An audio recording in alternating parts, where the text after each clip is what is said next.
हमारे साथ डॉक्टर्स का एक बड़ा पैनल होगा। हम अपने डॉक्टर्स के पास चलते हैं। डॉक्टर डीके गुप्ता हैं, सीएमडी फ्लेक्स हॉस्पिटल के, वो हमारे साथ होंगे। साथ ही साथ डॉक्टर नीलम मोहन है, सीनियर कंसल्टेंट, वो भी हमारे साथ होंगी। बहुत स्वागत है डॉक्टर साहब आपका। हम लगातार इंडिया न्यूज कोविड ओपीडी चला रहे हैं। कोई भी ऐसे लोग हों सिम्टोमेटिक, असिम्टोमेटिक या उनके अपने साथ वाले लोग हों जिनके बारे में कोई सवाल हो, आप हमें फोन कर सकते हैं। हम लगातार अपने नंबर फ्लैश कर रहे हैं और 2 सीनियर डॉक्टर्स हैं हमारे साथ। डॉक्टर साहब, नीलम मोहन, आप ही से शुरुआत करेंगे। ब्लैक फंगस लेटेस्ट नाम, आप चाहिए अमेरिका में हो, यूरोपियन कंट्रीज हो, इस पर लोग ज्यादा बात कर रहे हैं। कह रहे हैं कि ये जो स्ट्रेन है, ये जो सिम्टम है, वो पता भी नहीं चलता है, एक साथ आपकी लंग्स लगभग 90% तक डैमेज हो जाती है। डॉक्टर नीलम मोहन जी, इसको हमारी भाषा में म्यूकोरमाइकोसिस कहते हैं। दैट इज अ फंगस जी। जो नॉर्मल फंगस कैंडिडा उसको जैसे समझा जाता है वो अलग है, वो काफी उसको प्रोफिलैक्टिक एंटी फंगल से बचा सकते हैं। लेकिन ये जो फंगस होता है म्यूकोरमाइकोसिस, उसकी ट्रीटमेंट बहुत अलग है। एटली सिर्फ इंजेक्शन से ही ट्रीट होता है, लेकिन उसको आइडेंटिफाई करना इज वेरी इंपॉर्टेंट। हम साल में 1-2 लोग को मिलते हैं जिनको इम्यूनोसप्रेशन पे होते हैं, उनको हो जाता है, जैसे पेशेंट्स ट्रांसप्लांट, स्टीरॉइड, ये सब। अब कोविड की मैनेजमेंट आप जानते हैं कि प्रेडोमिनेंटली स्टीरॉइड से रिलेटेड है, और हम ये भी जानते हैं कि इसमें ऑक्सीजन की कमी होने के कारण वो ऑक्सीजन ट्यूबिंग्स या वेंटिलेटर पे चले जाते हैं। तो जो भी इंसान, स्पेशली जिसको डायबिटीज हो या उसके साथ प्रोलॉन्ग्ड हॉस्पिटल स्टे हुआ हो, प्रोलॉन्ग्ड एंटीबायोटिक्स पे रहा हो, प्रोलॉन्ग्ड वेंटिलेशन पे रहा हो, जिसको ट्यूबिंग्स के जरिए ये सब मिली है, इनमें प्रिडिस्पोजिशन हाई हो जाता है ये देखने के लिए, जिसमें हम अगर उसको गलती से ये समझे कि वो कोविड का निमोनिया है और हम कोविड की ट्रीटमेंट स्टेरॉइड्स और वो करते रहेंगे और एंटीबायोटिक्स, तो उससे नुकसान होगा। तो उसका नाम ब्लैक इसलिए रखा क्योंकि इसके चिन्ह जो है, आपको ब्लैक साइंस दिखते हैं, चाहे आपके आंख में स्वेलिंग आ गए, नोज पे लगे या ये, तो इसमें हम जो ऑक्सीजन भी देते हैं उसको ह्यूमिडिफाइड एयर होना चाहिए। ये सब डॉक्टर्स को संकेत मिल रहे हैं, जो एक्सपर्ट्स आ रहे हैं, अब न्यू गाइडलाइंस बनाए ताकि ये डॉक्टर्स को गाइडलाइंस मिले, प्लस पेशेंट्स को भी ये समझ आए कि अगर जरा भी किधर उनको सिक्रेशन में नाक से रिलेटेड ब्लैक दिखे या खून दिखे, तो उसको नॉर्मल साइनसाइटिस समझ के नजरअंदाज ना करें। आंख में सोजिश लगे तो नजरअंदाज ना करें। ये सब इसीलिए समझाया जा रहा है कि इसकी ट्रीटमेंट बिल्कुल अलग है और ओरल दवाइयों से ये नहीं संभलता है। डॉक्टर, एक चीज समझना चाहूंगा, ये जो सिम्टम्स हैं, स्टडी ये भी बताती है ये बहुत लेट आते हैं। ऐसा नहीं है कि ब्लैक फंगस के सिम्टम्स बहुत शुरू आते हैं, जो जहां तक मैंने पढ़ा है बहुत लेट आते हैं, और तब तक इन्फेक्शन जो है बॉडी में लगभग 90% तक फैल चुका होता है।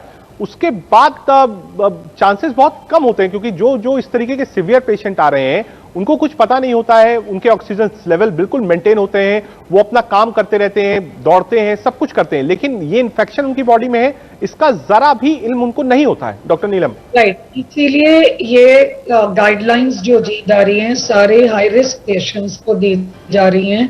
ये मैसेज मैं पब्लिक को दूंगी कि ये जो होम केयर पे हम कर रहे हैं उनसे रिलेटेड अधिकतर नहीं रहेगा, लेकिन जो भी हाई रिस्क, जैसे डायबिटीज, जिसको पहले से ट्रांसप्लांट्स हुए हैं, लिवर, किडनी, जो हाइड्रो स्टीरॉइड्स पे चल रहे हैं, हड्डी की problems and all these problems, तो ये हाई रिस्क की अपने डॉक्टर से जरूर संपर्क करें, क्योंकि ये जब फैलता है, आपने बिल्कुल सही कहा है कि जब तक समझ आता है कि खून आया या कालापन दिखे, तो इसमें 2 इलाज होता है। बेसिक जो हम आईवी एंटी फंगल थेरेपी, जो एम्फोटेरेसिन भी जो हम कहते हैं, उसके साथ साथ काफी लोगों में सर्जरी करनी पड़ती है। जैसे अगर वो नाक साइनस में है तो हमें वो साइनस को उखाड़ना पड़ेगा, प्लेट, क्योंकि वो जैसे एक चीज खा जाती है बोन्स एंड ऑल, तो बिना सर्जरी के सिर्फ उसके जरिए मेडिकल कम होता है, डिपेंड्स ऑन द स्प्रेड। और ये मैसेज इसलिए दिया जा रहा है कि ये अर्ली आपको डिटेक्ट करना है, और अगर वो लंग्स में पूरा फैल गया, so it is very high mortality, उसमें बचने की संभावना बहुत बहुत कम होती है। जी जी, ठीक है। ब्रेक से पहले हम लगातार डिस्कस कर रहे थे कि ब्लैक फंगस क्या है, कैसे होता है, सिम्टम्स क्या है, इलाज क्या है। वापस डॉक्टर्स के पैनल पर चलते हैं। डॉक्टर नीलम मोहन हमारे साथ हैं, डॉक्टर गुप्ता भी हमारे साथ हैं। डॉक्टर साहब, नीलम मोहन, हम ब्रेक से जाने के पहले डिस्कस कर रहे थे कि मान लीजिए एक व्यक्ति है, वो ठीक है, उसको कोई समस्या नहीं है, वो रूटीन अपना कर रहा है, लॉकडाउन के है, घर में बैठा हुआ है, उसको कोई प्रॉब्लम नहीं है, कोई एक्सपोजर नहीं है, लेकिन उसको पता कैसे चलेगा? क्योंकि लोग सैचुरेशन लेवल, ऑक्सीमीटर सबके पास है, ब्लड प्रेशर भी चेक करने की मशीन सबके पास है। ब्लैक फंगस के बारे में इनिशियली कैसे पता करा जाए? अगर कोई आदमी घर पे है, लिम्डेक आदमी है, साइंस के बारे में ज्यादा नहीं जानता है, बहुत ज्यादा पर्टिकुलर अपनी बॉडी के बारे में नहीं है, मैं समझ तो रही हूँ आपका सवाल। बेसिक चीज आपको ये समझना है कि ये ब्लैक फंगस होता किसमें है।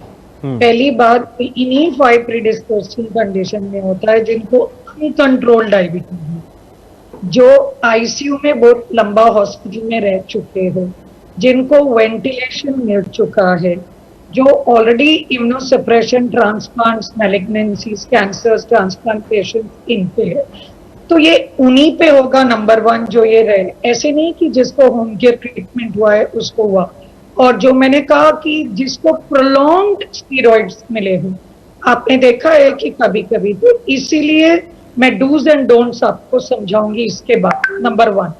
सेकेंड, किस में सस्पेक्ट करना। तो जो मरीज है, राइट स्टार्टिंग से हम स्टार्ट करते हैं कि अगर किसी मरीज को लग रहा है कि ये सब हॉस्पिटल और ये कोविड से गुजरने के बाद और अनकंट्रोल डायबिटीज या हाई रिस्क फैक्टर्स है, उसमें उनको साइनस जैसे सिम्टम्स, नेसल कंजेशन हो, नाक से खून निकल रहा हो, या ये नेसल प्लेट के नीचे ब्लैक लग रहा हो, या आंख में सोजिश आ रही हो, इधर ब्लैक लग रहा हो, या चीक्स बोन्स में दर्द हो रहा हो, फेस में किधर दर्द हो रहा हो, दांत कुछ लूज हो रहे हो, और चेस्ट में सडनली उनको रेस्पिरेटरी डिस्ट्रेस बढ़ चुका है, और हम जब डॉक्टर्स देखते हैं उनको प्लूरल एफ्यूजन कहते हैं, इस तरीके से डिस्कनेक्ट हो जाते हैं, तो तब ये इसमें हम सस्पेक्ट करते हैं। सस्पेक्ट करने में वेरी सिंपल एक स्मीयर टेस्ट होता है जो फटाफट हमें KOH स्मीयर बताता है, और एक कल्चर करते हैं।